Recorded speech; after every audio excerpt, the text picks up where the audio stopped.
Hello বন্ধুরা, আসসালামু আলাইকুম। আপনারা কেমন আছেন? আমি আল্লাহর অশেষ রহমতে আলহামদুলিল্লাহ আপনাদের দোয়ায় ভালো আছি। আজকে আমি দেখাবো আচারি মাংস কিভাবে রান্না করতে হয়।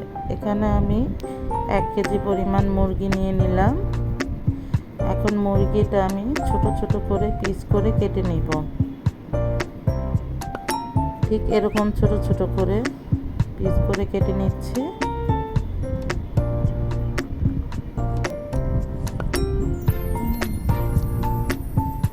আপনাদের সুবিধার্থে আমি একটু দ্রুত করছি।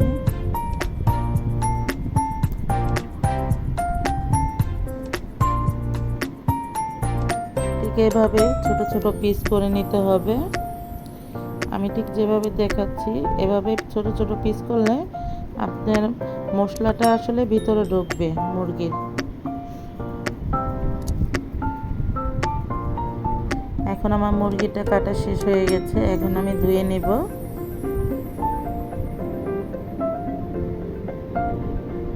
মুরগিটা একটু ভালো করে ধুয়ে নিতে হবে।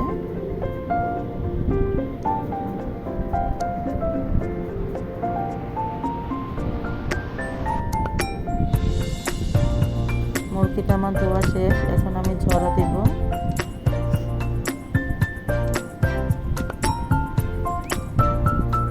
এভাবে ঝরা দিয়ে আমি কিছু টাইম রেখে দেব, পানিটা পুরোপুরি ঝরা না হওয়া পর্যন্ত।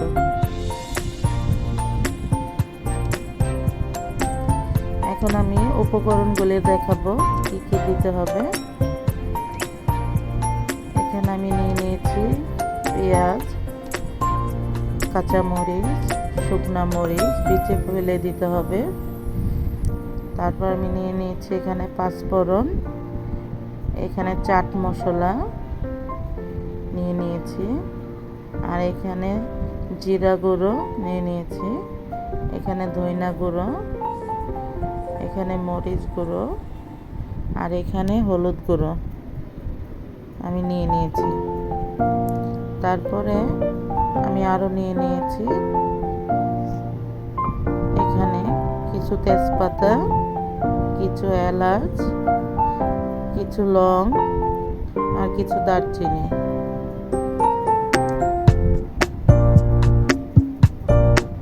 এখানে আমি সয়া সস নিয়ে নিলাম।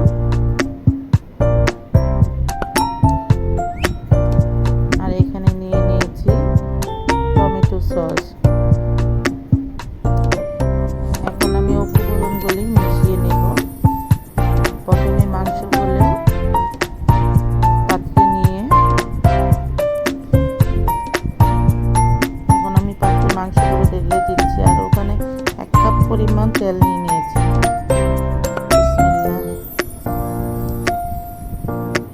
এখন আমি মাংসগুলো নিয়ে নিলাম। প্রথমে আমি পেঁয়াজগুলো দিয়ে দিচ্ছি।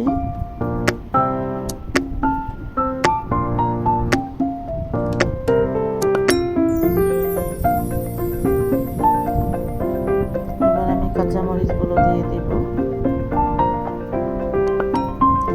তারপর আমি শুকনো মরিচগুলো দিয়ে দিচ্ছি। এবার পাঁচফোড়ন 1 চামচ, হলুদ গুঁড়ো 1.5 চামচ,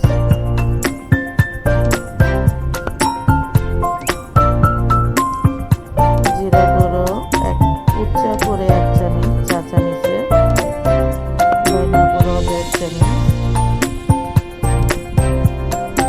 মরিচ গুঁড়ো আপনার স্বাদ অনুযায়ী, আপনি যেরকম ঝাল খেতে চান ওই অনুযায়ী। আমি তারপর 1.5 চামচ নিয়ে নিলাম। হলুদ গুঁড়ো নিয়ে নিয়েছি 1.5 চামচ।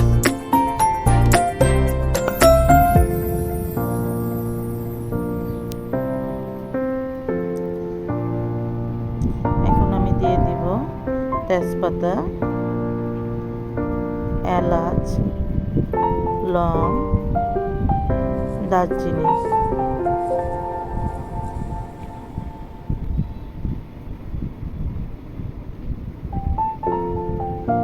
এখন আমি দিয়ে দেব আদা বাটা,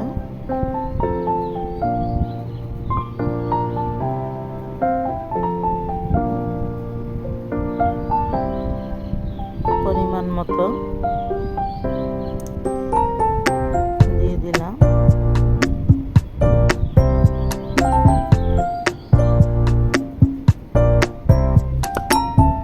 এখানে দিয়ে দিলাম 1 চামচ পরিমাণ লবণ,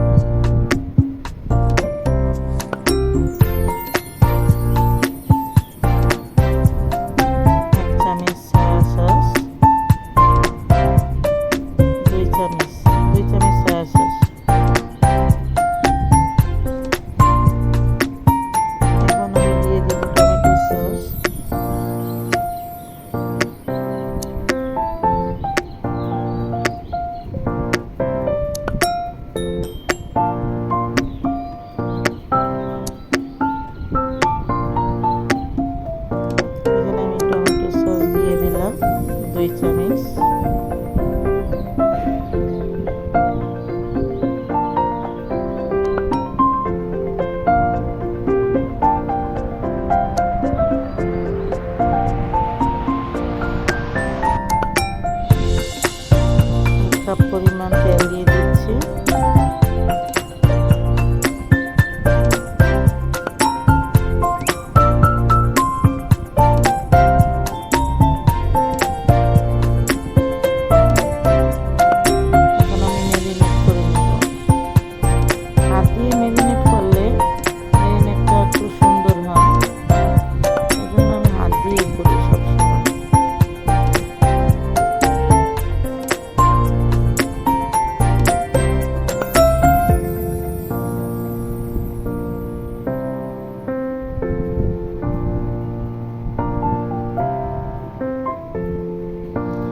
ভালো করে ম্যারিনেট করে নেবেন আপনারা। এখন আমার ম্যারিনেট করা শেষ।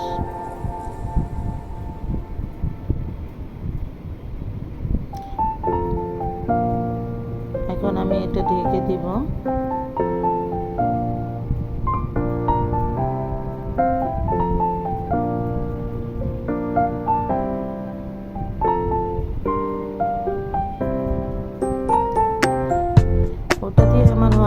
এই জন্য র্যাপিং পেপার দিয়ে ঢেকে দিয়েছি, সরাটা এটার মধ্যে বসে নাই। এখন আমার 1 ঘন্টা রেখে দিবেন। 1 ঘন্টা আমার শেষ। আপনাদের দেখার সুবিধার্থে আমি ওটা কেটে দিয়েছি। এখন আমি বসিয়ে দিলাম বিসমিল্লাহ বলে, চুলার জালটা ধরিয়ে দিলাম। এখন আমরা কিছুক্ষণ অপেক্ষা করব বলক আসা পর্যন্ত। বলক আসলে আমরা আবারও ফিরে আসছি।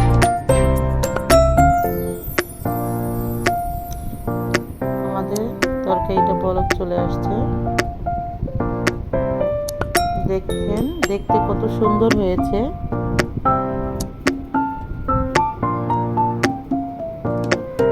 এবার কোনো পানি দিতে হবে না, এভাবে ভালো করে কষিয়ে নিতে হবে। এভাবে জাল হতে হতে মাংসটা নিজে নিজে সিদ্ধ হয়ে যাবে।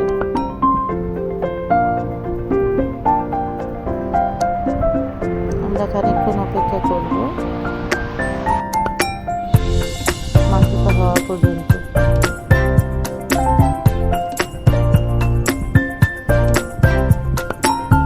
আপনারা গরুর মাংস দিয়েও করতে পারেন, আমি মুরগি দিয়ে করেছি।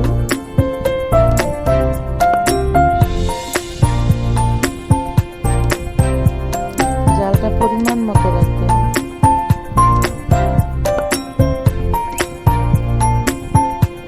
এখন আমার মাংসটা প্রায় হয়ে এসেছে।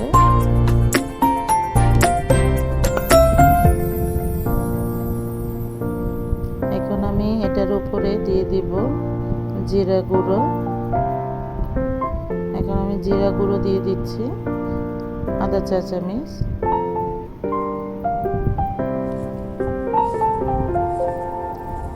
এখন আমার জিরা গুঁড়ো দেওয়া শেষ।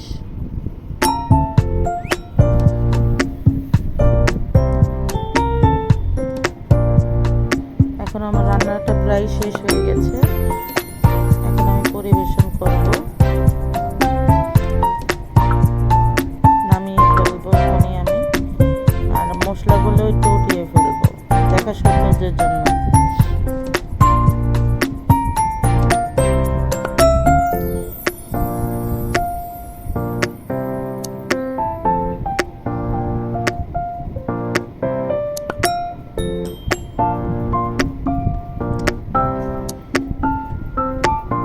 রান্নাটা শেষ হয়ে গেছে, চুলাটা বন্ধ করে দিচ্ছি। এখন আমি নামিয়ে নেব, নামিয়ে পরিবেশন করব।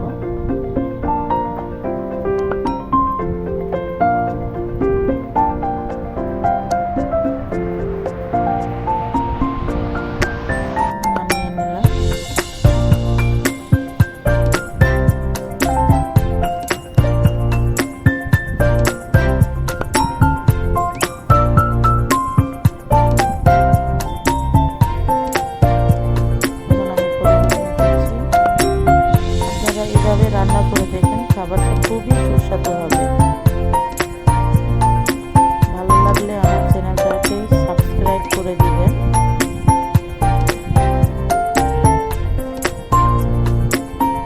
বেশি বেশি ভিডিও পাওয়ার জন্য লাইক ও শেয়ার করবেন বেশি বেশি। আল্লাহ হাফেজ, আসসালামু আলাইকুম।